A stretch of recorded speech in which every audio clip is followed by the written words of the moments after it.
Hey, welcome again to another episode of Jamming with Jason. Hey, since you've been listening to me for a while, you know that I love music and movies. And so because of that, I end up watching lots of movies. And for some reason this last week, I was feeling like I needed to watch the movie Liar, Liar.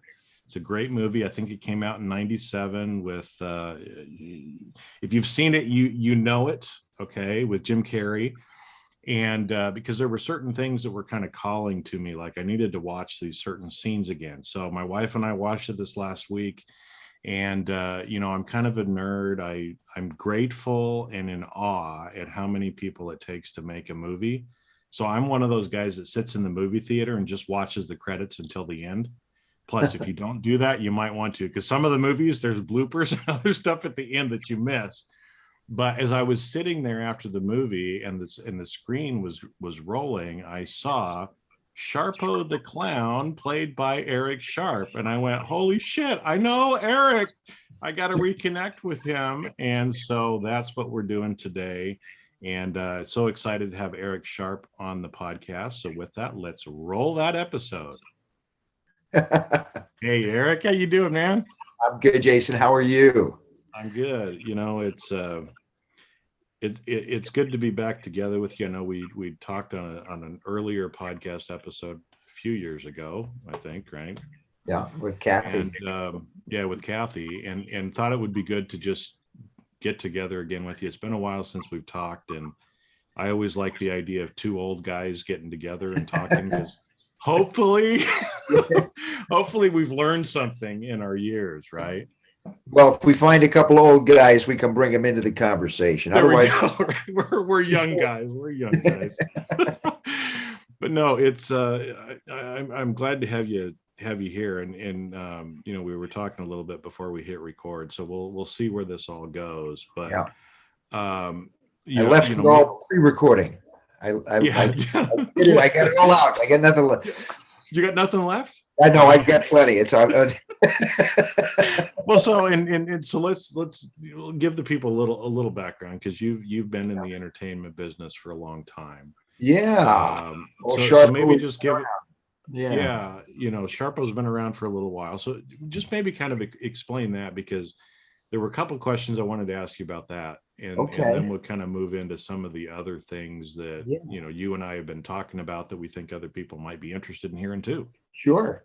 Well, as a child, I guess I my first live performance, I was five years old, and I sang at the Fernwood Resort. A family went on vacation. They scrimped and saved, and we all went on vacation. And there was a dinner in the restaurant, and there was a band playing, and they were taking requests. And I had wanted to hear Sweet Gypsy Rose by Tony Orlando. And they said, well, you come up and sing it.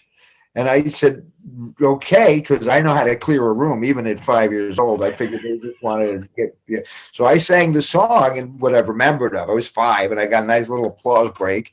And I think I would have been the audience favorite until this beautiful little girl came out and sang Take Me Out to the Ballpark. And really, she hit a home run, and then everyone forgot all about old Sharpo, So, but that was my first live performance. I had zero awareness that I was in front of a group, and we know that a lot of people don't like to speak in front of a group, or they're shy. I did not have that meter. In the first grade, I remember a report, and I was a bullied kid. I was beat up and bullied, and thick glasses, and always a runny nose, and always had my asthma inhaler. And I could, so I didn't have a lot of friends, even as a very small kid. In the first grade, we had to do an oral report, and I did one. I was about horseback riding, because I drew a picture of the helmet and the horse, and I gave it to the class. And when I was done, the whole class erupted in applause. These were people who wouldn't talk to me before, and they said, "You're going to be a public speaker someday." And it had a great effect on me. But I didn't have the discipline to follow one path. So I was in music, and then I was in theater, and then I was in comedy, and then I was in magic, and I wanted to do all of it. And I couldn't, didn't have the discipline to put all my energy behind one thing. So I've had a very long career in the arts where I've gotten to do everything. I've published and composed music and songs. I got to play CBGBs in New York City with a band. Wow. I got to be on stage in performing arts centers doing theater. I got to do co-starring roles in sitcoms on television. I got to be on Star Trek as an alien. Never made a lot of money, but I always had a really rich life. One of what got me into Sharpo was I was Eric Swirsky, and I was an extra in the movie Malcolm X in New York, and I got bumped up. I got a line in the movie. It was wow. Hey, yeah, well, yeah, because then you go from extra to actually having a line.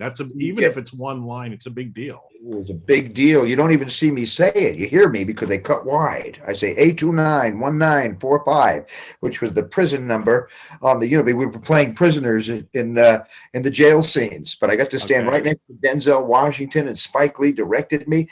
And I got my Screen Actors Guild card, and I was delighted. And then in the movie came out, my name was Eric Sworsley in the credits. So the editors fucked it up at the end.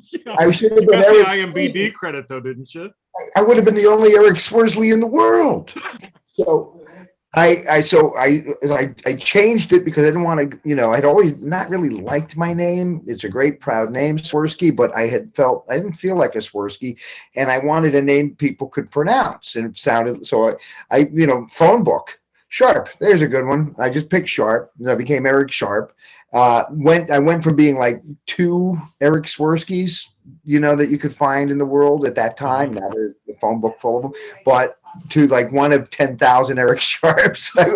It was, but I was Eric Sharp 1 on IMDb, and I was Eric Sharp in SAG. A few years ago, I added Howell, which is my middle name, because it's my full name, and I have this, I guess, I'm narcissistic enough to want to feel like a unique person. So being Eric Howell Sharp helped, and I guess that was the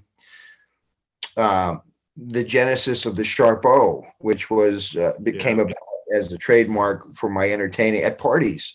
In between, TV and gigs, I was Eric Sharp, and they said, we need someone to go to a party. So, what's your name? Sharpo, the clown. Yeah, there you go. Add vowel at the end of it. And here we go. And there you're off to the races. And after Liar Liar came out, I actually trademarked the name with the Sharpo with an exclamation point. My brother got me the URL, sharpo.com, which I had didn't know what a URL was. And who knew what that was in 1990 something? Yeah, nobody did. Nobody. So that was pretty good. And I've kept it ever since, and a lot of variations of it. So that was the genesis of Sharpo. And I've had a really great time. I've written, I've acted, I've produced. This year I got nominated for Best Actor in a short film for the Maverick Film Festival. That really touched me.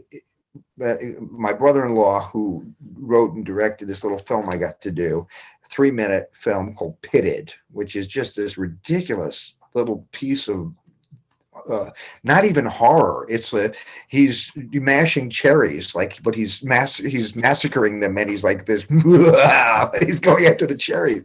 And I was basically doing like Jack Nicholson from The Joker. Just really, and I got this Best Actor nod from what is a very prestigious film festival, the Maverick Film Festival. So it kind of was very validating for me.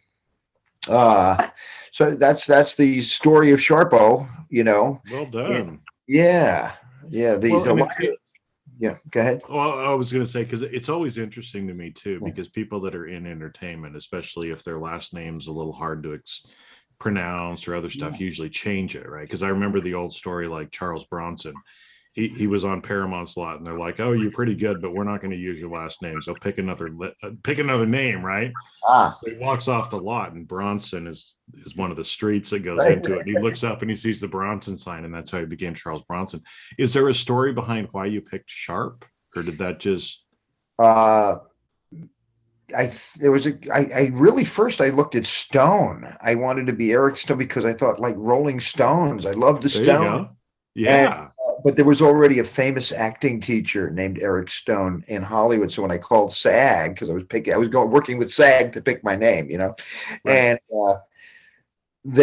so I said, huh. And then I said, well, okay, I like Bowie. Bowie's a knife. Knives are sharp. How about Eric Sharp? Yeah, that's available. Okay. That was Okay. So it came from the Bowie knife. it was that So which is interesting, right? Because David Bowie was, I think, David Jones, right? But there was, I right. think that And he was had to change that. Yeah. he had to change it, and that's where he came up with Bowie because of the Yeah. knife and because of Bronson anyway. was smart because nobody could drive past that street without seeing his name. Oh yeah. I should have changed my name to Paramount. Yeah, you might have gotten in trouble for that one, but anyway.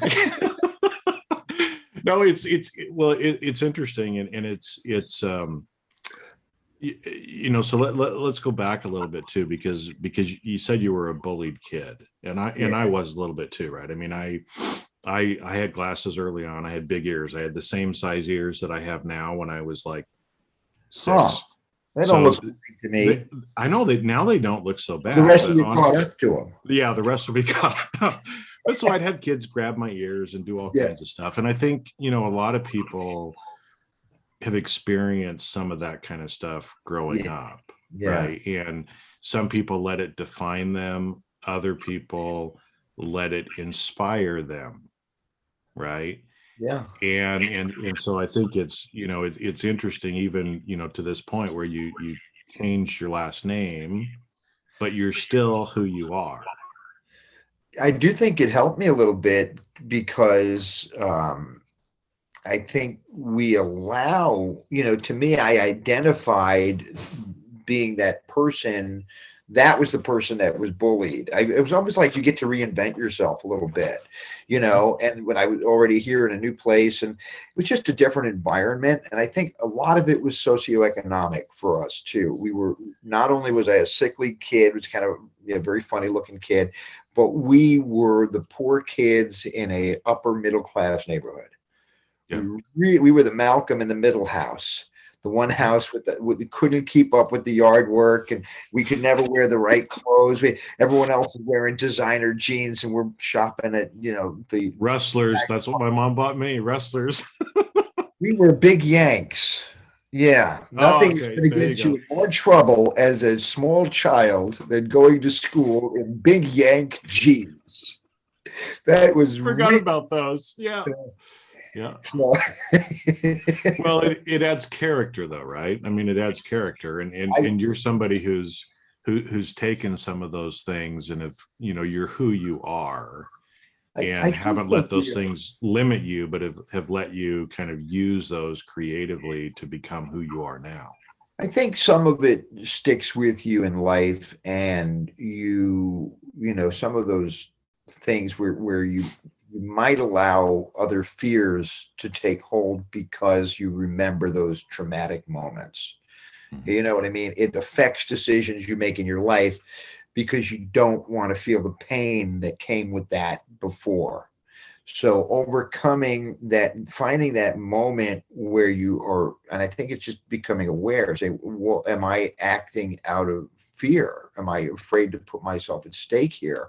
I go this swing, doctor. I go this swing.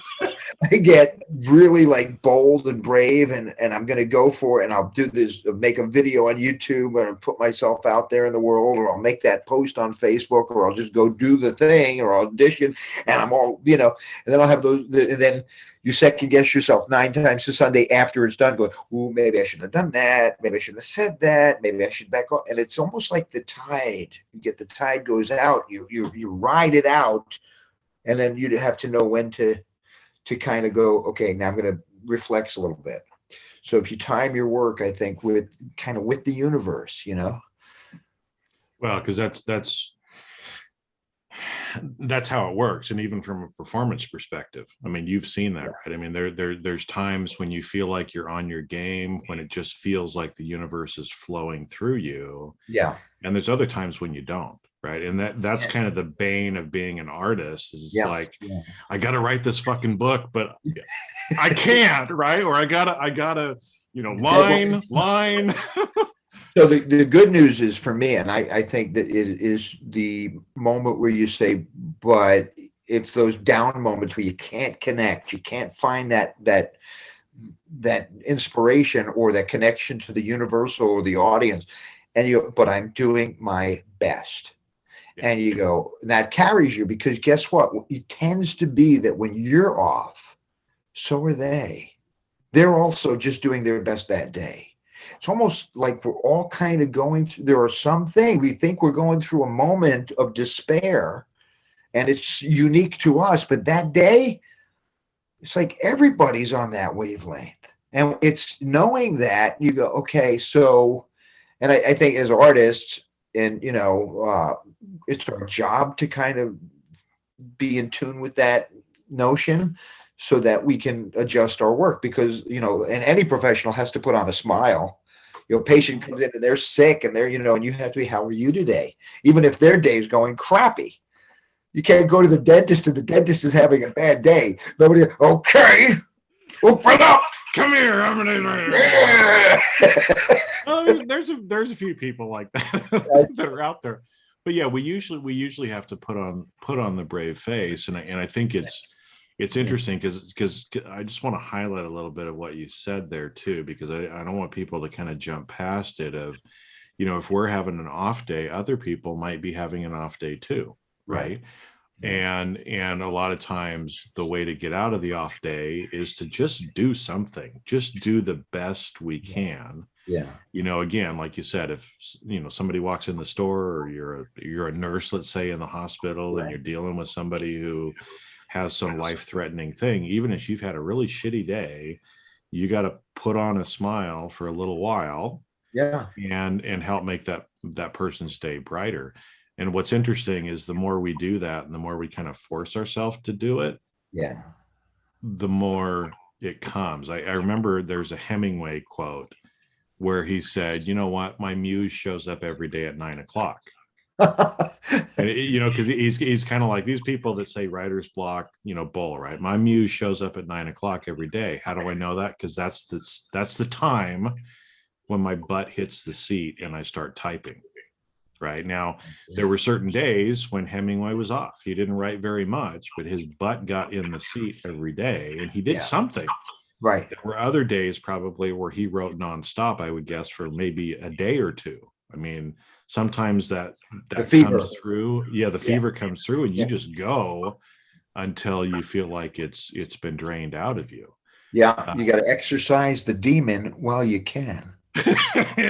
if the demon is there to dance, you dance.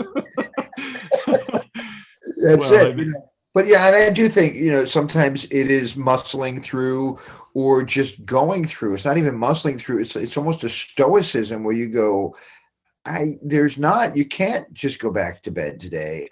There's not. You must show up, and you must suit up. You must show up, and just do your best. And your best may suck today, but it's kind of okay, because there are somebody, I really heard a great quote the other day: when you lose, you win experience. Or something like that, some profound thing, and it struck me. I said, "Oh yeah, that's it's a great way to put on make the best of of what might have otherwise been a devastating." And as an actor or an entertainer or magician, and you go through and the show is good, you bask for you relive those moments where it landed and you got away with the trick, or the audience they were with you. The ones where it goes bad, you relive those over and over again too. It's like, oh, how did it go so wrong? How could I? Wow, I hit the floor running, and then this came at me, and then this, and they don't know what they could have had, and it's like this reliving this horror, and the only thing that gets rid of it is the next show.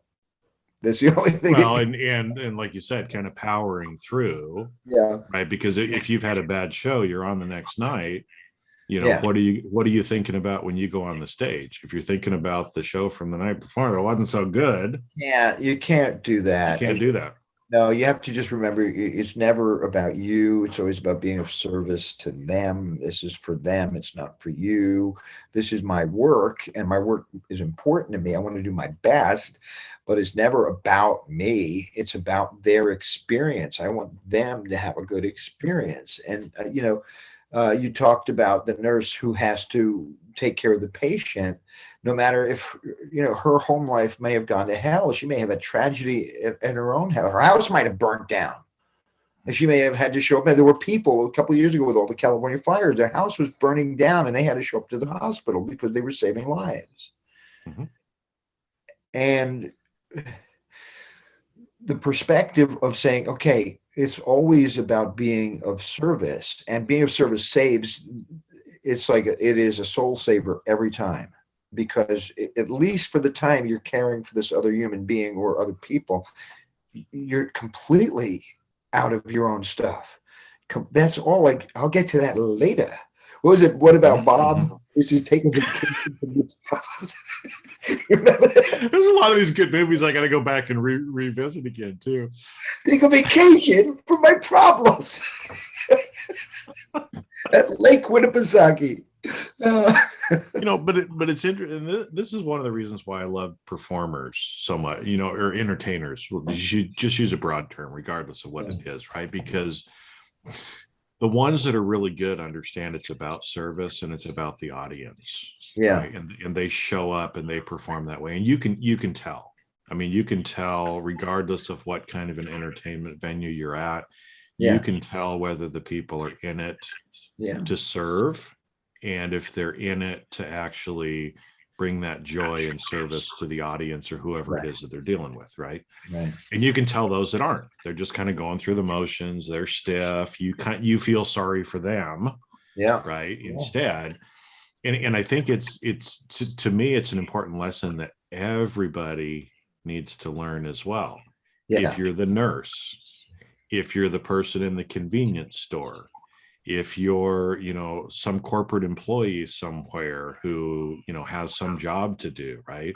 The way that we interact with and relate with the people around us, if we switched our mindset into what I'm doing is serving and helping the other person, and I may get to be the ray of sunshine in this person's life for today, right? Maybe their life is shitty, their house just burned down, they're contemplating suicide, or I don't know what, it's like we never know, but what we can help and actually serve that other person that's right in front of us. Even if we're not an entertainer, we can still serve and help another human being. I think and I know you're an intuitive person and you are an in tune person.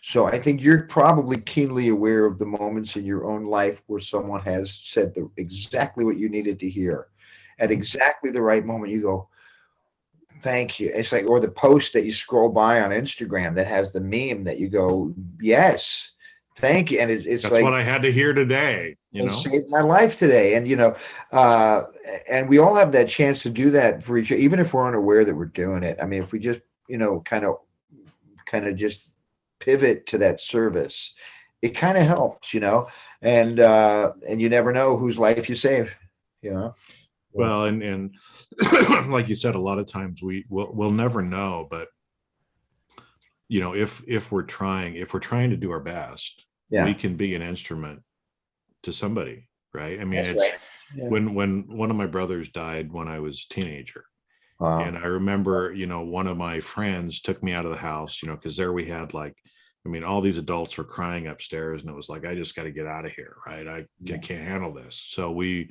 went and saw a movie or did something. He took me out, and it was that same kind of a situation, right? Where he said certain things to me in the car as we were driving that I still remember. And it still helped me at that. Trying to say the right, coming up with something that would be comforting, or it just happened to be, he was just talking. He was just talking. And the interesting thing is 20, 25 years later, right? I said, Doug, thank you for blah, blah, blah, blah, blah. And he's like, I didn't say that. I'm like, oh no, dude, you said that. I remember you said that, right? Somehow that makes it richer to me. Yeah. It's somehow that makes it more valuable, is that it was just off the cuff being a good person to you, your friend Doug, and that it had that impact. Somehow it's more valuable that Yep. this was Doug Yep. being with his friend at a time of crisis. I mean, and I can't even imagine what it's like to process the loss of a brother in teenage years. I mean, what, in my 50s, as you know, the end is nearer than the beginning. I feel you, man. I feel you. It's still hard to process the insanity and the world makes no sense, and that well, I mean, it makes perfect sense, but it's Yeah. hard to process. It's hard to process. Well, and that's why I love people like you that show up. You've got a big heart. You're trying to serve people all the time. And, we all can do that, But I right? We fight can. with everyone. I do. I don't want to pretend I don't. I am Larry David with hair. I fight with everybody. I do. I find that the smallest thing will set me off. And a lot of people have felt the forked tongue of Sharpo, who they had put on the wrong side when they got yeah, you know. Um, and it's usually, and a friend of mine in recovery once explained it to me. He said, you're often right in what you're feeling. You're just way out of proportion in your response. It is like the meter is broken. And, turn it down from 11 to 4, right? exactly, But usually it's an injustice that I feel has either been perpetrated on me or on someone I care about, or just an injustice in general that I feel I must speak up against. I think I'm getting a little better at not doing that, but I still screw up. Oh, life's an evolution, right? I mean, we all, we knock the corners of the rough diamond as we age, and we get polished up through a lot of these experiences that we go through. And Yeah. a raw diamond doesn't look that pretty. It's all the adversity and life experience, if you will, that it goes through that Polishing this thing up for years. It's getting worse. It's looking good. You got a good glow about you. Yeah, well, but just is the people that stick with you after they've seen you at your worst. Yeah. Those are the real gems in your life. The people that have seen you at your worst and they accept you anyway, and they go, that's a human being being a human being. And, and accepting each other that, we nobody likes to laugh at the happy guy. Nobody laughs at him. Nobody they want to throw things at the happy guy. They see the guy going through stuff, and then they can sympathize and empathize with them. Yeah. Right? Well, and I think it's interesting because one of the things that you had brought up before too was the term around fear. Yeah. And I think that this is, because especially in today's environment, I mean, it's way different than when you and I grew up. Totally different world, right? Where now everything is social media. Everybody's so concerned about their image. A lot of people are kind of fake. More so now because they're kind of afraid, like you said, afraid that people are going to reject them or whatever else. Well, the social currency.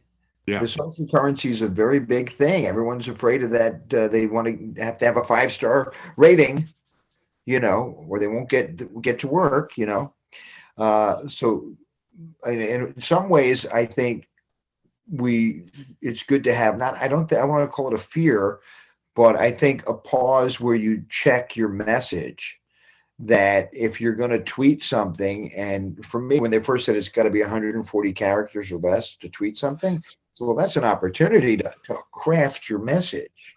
Yeah.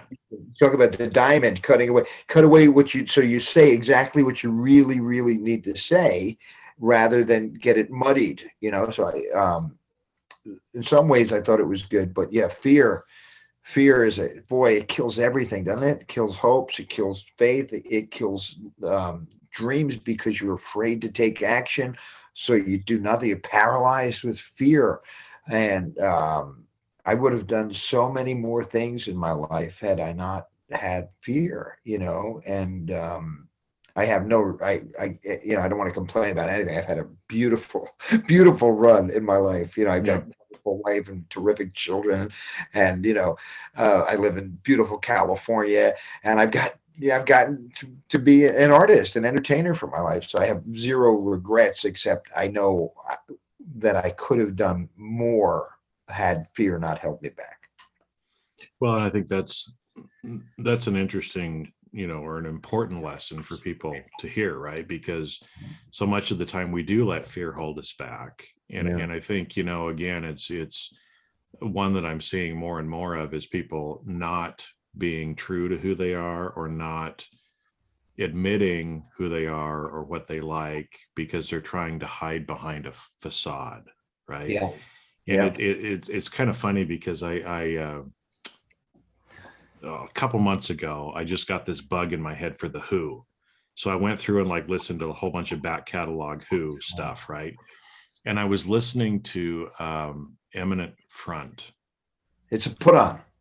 It's a put on, right? And I always thought it was imminent, like about to happen, but no, it's eminent with an E, right? And it's about putting up a mask, putting up something in front of us. It's a put on. To try to hide. It's a put on. That's where that comes from, right? Is it was kind of them looking at all of these famous people and other people that were around. And I mean, this song had to have been in the 60s, late 60s, probably, when they did it, or early 70s. That was a comeback for the Who. Was that a comeback in the 80s when they had some? Yeah, it was. Okay. And it was revitalized the Who, so that's good. Mm-hmm.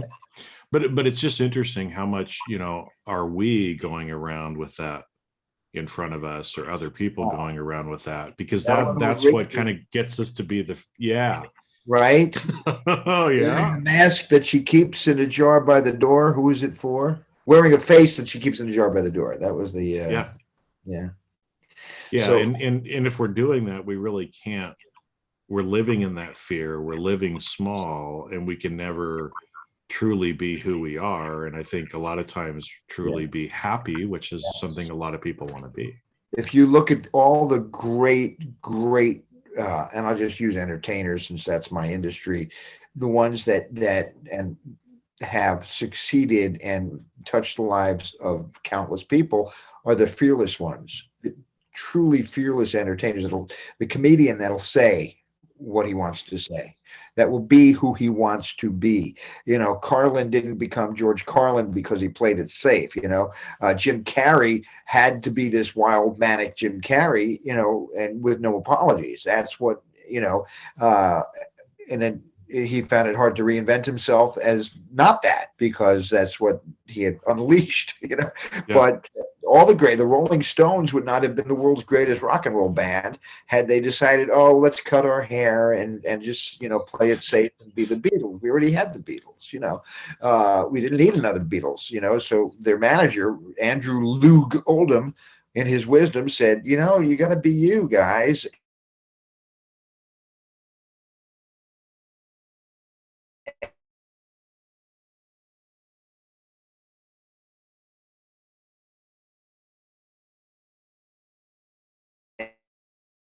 And they kind of were Pepsi to Coke, but they were also very true to what they liked as well, right? So they're one of those bands that, again, greatest rock and roll band. I love the Stones. They incorporated a lot of R&B, what at the time was historically considered black music, Muddy Waters, into what they were doing, and they actually helped a lot of those artists, as well, and covered a lot of their songs, incorporated a lot of the stuff in it, because that's what they loved too. Right. So not only were they the anti-Beatles, but they weren't fake. They weren't faking who they were. They were just letting themselves come through authentically instead of trying to be another Beatles. Right. And that truly, but they were fearless about it. And that's to me, the key. That's what separates the winners from the never wases, or the ones that go, why didn't the brakes fall in for me? And a lot of times, an actor auditioning for parts in television, they get a script and then they're like, what do they want me to be? What do they want me to play? What do they want? I don't know. How should I wear my hair? What should I do?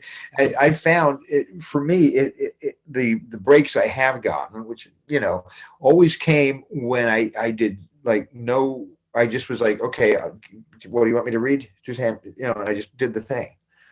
And I didn't think at all about, oh, well, here's my character. You just came through as who you are. You just be your authentic self, or you make a choice. You don't wait for them to try and be something they want you to be. You say, I'm going to choose a choice. And then even if it's totally wrong, they admired that you were brave enough to make a choice. But so many are afraid to do anything. Give me more, what do you want me to be? I can do that, I'm just sitting there going, man, what casting directors have to go through too, right? Because they see all of that. They can see like, that guy was just being robotic and was just trying to give us what we wanted versus somebody like a Jim Carrey who, again, it was interesting because Liar Liar was after some of the first ones where he was way so animated, but they still had to put some of those antics into that movie too, because people wanted to see it. Right. But I think that might be kind of who he is too. I don't know him personally, but I would imagine that he's probably more animated in his real life too. He's bigger than life, isn't he? Yeah. I mean, this is what he is. He's bigger than life. And the world is so much richer because we have Jim Carrey in it, and that's what I'll say. I adore him, But as far as casting directors go, I think that they root for everyone who walks in the door. And the minute they walk in, they're rooting for you. They don't want to send that. Nobody wants to be the person who says, get the hell out of my office, but they also know it when they see it, when it's real. They go, thank goodness I got one, because it's probably 1 out of 100, 1 out of 1,000 that walks in and that has that just complete freedom from fear. And maybe it's even smaller than that complete absolute freedom to just fly. And they go, oh, get the camera. We got to capture this. We have to capture this. This is lightning in a bottle here. Yeah. We have to have that. And that is where the legends come from, Well, and it's interesting because as you're saying this, I'll just pause for the listeners too, because I try to tell people what we're talking about is what we're talking about, but it's not what we're talking about. That's right. Subject. So what if, just like Eric said, right? This is how casting directors are like, right? Yeah. Actor shows up, they're rooting for you when you walk through the door. They want to see your success. Yeah. But they just want you to show up and be and put the energy into it without the fear. Right. And just kind of be who you are, right? Because like you said, when the people show up and do that, I mean, I can't imagine the first time the Jim showed up and did some of his antics like that. They were like, where the fuck did this guy come from? Right. But we've never seen anything like this. For every success he had, there may have been quite a few who said, not right for this. He's completely wrong. Or that guy's a lunatic. I don't want him in my office again. And those are some of the risks you run when you're fearless. So, and only one person can get a part. So you may have 20 people that was pretty good, and they have a tough job. Obviously when you see a film or television program that you love, it's usually because you just really love the casting. They cast it right. They got the right guy to be the hero for you. They got the right villain. They got all those people that you wanted to spend time with, Well, because the interesting thing is, what if, right? Because we're all living our own Truman story. That's right? It's an actual movie. That's an actual movie that you can go watch. The Truman Syndrome, they call it. Right? Yeah. So what if, again, because we're all living out a script of life. It's a story that we're choosing to do. And what if all the people in our lives are like those casting directors and they're just hoping and waiting for us to show up and be who we really are without any fear? Yeah. Can you imagine? Yeah. Can you imagine? And you're trying to teach me something. Who's to say it? Who's to say? I'm not trying to teach you anything. I'm just saying directly to me. My soul. Yeah, usually what I say is whatever I'm saying back to me, right? Because like when you point your finger through your back at you. So if you spot it, you got it. I know, right? He who dealt it smelt it, right? I think that is That is let's put that on a meme. You know, put Jason Medford. He who Yeah. smelled it, killed He who smell. Of course, somebody else probably said that first. I'm sure since we. it. But it's again, yeah. The older I get, the more it's just interesting how truth is stranger than fiction, Yeah. and how a lot of these things that we talk about and that we see objectified or that we see play out in other things like movies, TV shows are an easy thing to look at, but how much of that is a reflection of actually what's going on in our life and who we're choosing to be, right? Who's the actor that we want to be in our life? We get to choose, That's it. right? Yeah. And when we get knocked down, we get to decide to get back up and do it again, right? I mean, Yeah. you've done that plenty of times in your life too. Yeah, well, there's you don't really have a choice. I guess you could just lay there until someone picks you up. Some people do. Some people do. Yes, and I couldn't be that person. I have to get up again. I have to keep, I'm at a place now where I guess I'm trying to realize everything is small. All problems are, don't sweat the small stuff. What was that book? But Yep. that is the notion that this seems like a big deal right now, but it isn't. What do you, then I come back to the word fear. What are you afraid of? What's the worst thing? My dad would always say that. What's the worst thing that could happen? So if I'm not the kind of person that's going to engage in behavior that will and land me in jail, so I don't worry too much about loss of freedom. I worry about being embarrassed. I go, well, what's the worst that can happen? I'm a little embarrassed that I'm amusing you. That's my job anyway. So okay, so I'm amusing you. Are we not amused? Yeah. I guess there's society wants to keep people afraid. They cannot sell deodorant if you are not afraid you will smell bad without it. They cannot give you a solution unless they also give you a problem. So they constantly keep you afraid of being sick. So not that we don't have a pandemic. I'm not going to pretend that these Yep. realities aren't there, but and I'm vaccinated and I'm masker. I'm on board. I'm playing. I'm complying with life. But in pre-pandemic times, let's say people would they can't sell Nyquil if you're not sniffy, snuffly, sneezing. They want to keep people in a Madison Avenue wants you to be on edge Yeah. because that way they can sell more things. So, It reminded me of, I think it was a Vicks commercial or one of them where it was like, very serious. Mothers, did you know it's cold and flu season and your little children will get sick? But here's Vicks NyQuil or whatever it was, right? That they were promoting.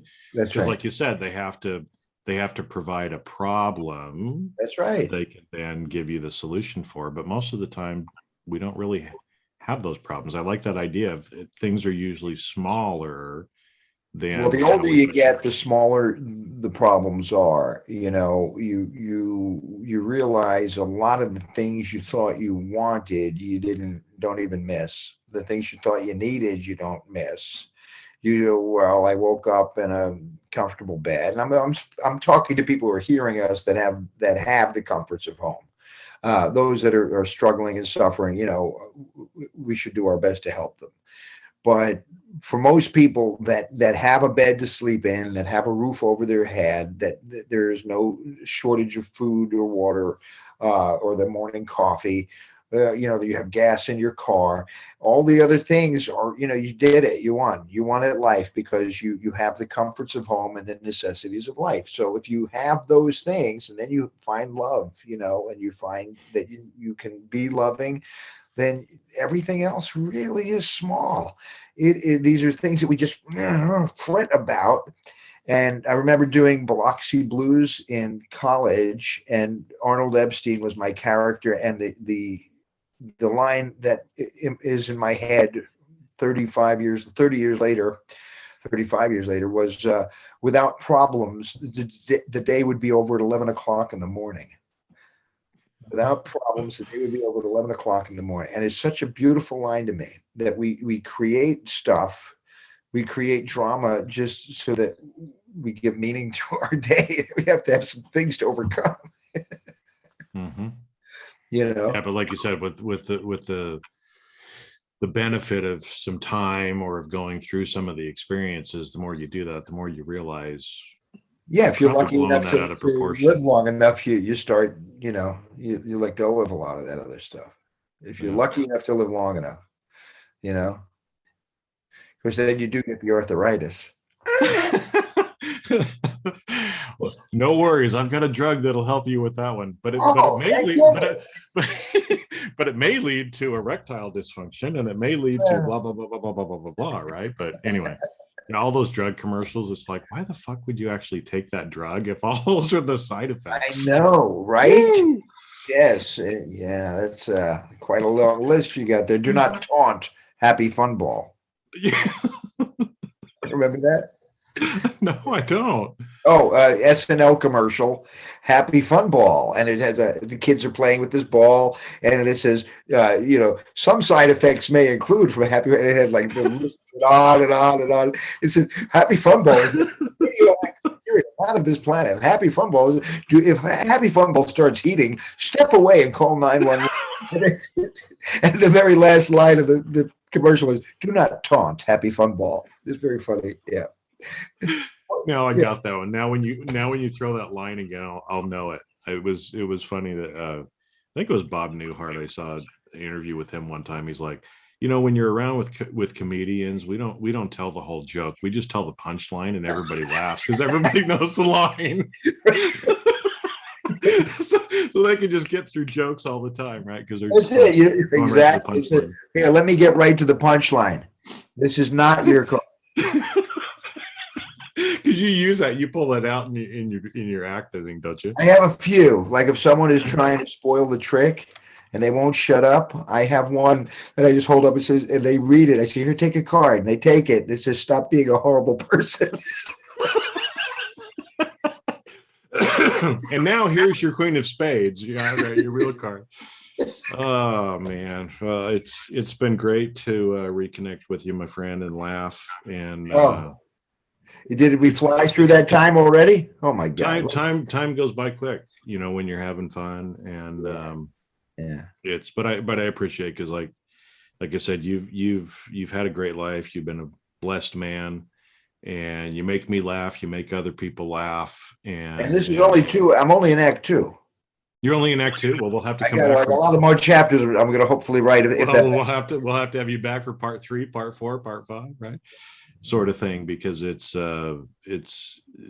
what we said today. You know, again, I think hopefully people will have found it entertaining. But it's, you know, this is one thing I'm doing more and more of. The older I get, the more I'm learning from everything around me. Oh. And so, like I said, I mean, I'll watch a movie and certain lines or certain things will kind of hit me that will make me kind of reflect more on those things. And so again, everybody listening, hopefully there was a couple of things that kind of pricked today. But you know, if you go back and listen, when you go back and listen to it again, there's probably going to be something else. Right. That's going to prick you, right? Every time we read a book, every time we watch a movie, there's something new. As long as I'm getting pricked. Wait, what? That's what she said? Yeah. Right? Oh. All right. Yay. Yay. Well, I think we kept it pretty mature for the most part. Yeah, we were grown for the ups. most part. We were grown-ups about it, or mature in some other ways, right? So Eric, thank you, my friend. Thanks a million for having me. It's great to see you. It's great, you know. I want to get you. You have to come down to LA and hang out in the Magic Castle with me. We'll go watch some shows. I know, I do. That's one of those. I know it's opened again, so got to get down there and hang out with you actually in person now that we can do Please that. do. So. I'd love to spend some time with you in the flesh. Yeah, you know. Oh, that'd be good. That'd be good. And I know you mentioned at the beginning too, but people can reach out to you, I think, at Sharpo.com, right? Yeah, Sharpo.com is the website if you want to send some hate mail or whatever you want to say. If you want to send some hate mail, Sharpo, yeah, there's a contact button on Sharpo. It's called it's like the, yeah, so yeah, write to me there. My handles on all the social media are either at Sharpo or at Eric Howell Sharp. So you can find me on those, and yeah, connect with me. Let me know if you enjoyed the program, and tell Jason he should have me on all the time. Wow. Even if I just have a horn and every now and then I just set it up. Yeah. Actually, I got a little mixing board. I got to get it set up so I have like some of the sound effects stuff that I can do in the future. Right. The buzzer goes off. So sorry. We're out of time. Well, Eric, thank you again for making me laugh.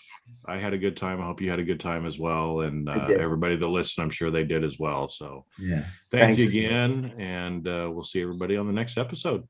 See ya. Bye.